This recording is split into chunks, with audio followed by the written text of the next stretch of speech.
Major గా ఇక్కడ దారి ముయ్యొద్దంటే ఇది రోడ్డు ప్లేస్ అయితే కాదు కాదు. అది గుడి. ఈ గుడి స్థలము రోడ్డు కాదు. లేఅవుట్ లో కూడా రోడ్లు 2 సైడ్లు ఉన్నాయి, మధ్యలో రోడ్ లేదు.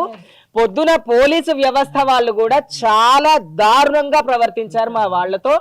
అసలు ఫ్రెండ్లీ పోలీస్ అని చెప్పి ఇన్ని మాటలు మాట్లాడే పోలీసు వ్యవస్థలో హిజ్రా కమ్యూనిటీ 33 మంది హోంగార్డ్స్ గా ఉద్యోగం చేస్తున్నటువంటి పోలీసు వ్యవస్థ వాళ్ళు వచ్చి మా పైన చాలా దుర్భాషలాడారు పొద్దున.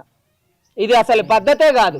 అంటే మేమేమో అన్య మతస్థుల్ని మేము అందరినీ యాక్సెప్ట్ చేయాలి, వాళ్ళకి ఏదైనా సమస్య వచ్చినప్పుడు మేము నిలబడి మేము ఉన్నామని చెప్తున్నాం అందరికీ.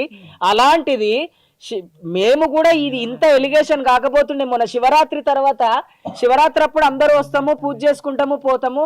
అరే ఎందుకు ఇట్లా వదిలేసుకోవాలి? మన దేవుణ్ణి మనము నీట్గా పెట్టుకుందాము, కొంచెం పద్ధతిగా ఉంటుంది, చూసే వాళ్ళకు కూడా బాగుంటది. మన ఇంటి ముందు దేవుడిని మనం పట్టించుకోకపోతే ఎవరు పట్టించుకుంటారని గల్లీలో అందరు కలిసి ఒక చిన్న గేట్ పెట్టుకుందాం అనుకుంటే ఇంత పెద్ద వివాదం తీసుకొని వచ్చి ఇద్దరు పోలీసుల్ని తీసుకొచ్చారు. పోలీసు వారు చాలా రూడ్ గా బిహేవ్ చేస్తారు. వాళ్ళు మిమ్మల్ని పర్సనల్ గా తీసుకోవాల్సినంత అవసరం వాళ్ళకేముంది? వాళ్ళకి ఏదైతే డ్యూటీ ఉందో వాళ్ళ డ్యూటీ వాళ్ళు చేస్తా ఉన్నారు. ప్రపంచంలో కొన్ని కోట్ల రూపాయల కుమ్మక్కయ్యి కొన్ని వేల మంది చచ్చిపోతున్నారు ప్రతిరోజు, కొన్ని వేల యాక్సిడెంట్లు అవుతున్నాయి, కొంత వేల మంది ఆడోళ్ళ మెడలకించి పుస్తకాలు గుంజుకోబోతున్నారు.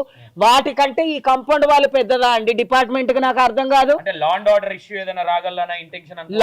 ఒక్క family law and order issue చేస్తుందా అండి? ఒక్కటే ఒక ఫ్యామిలీ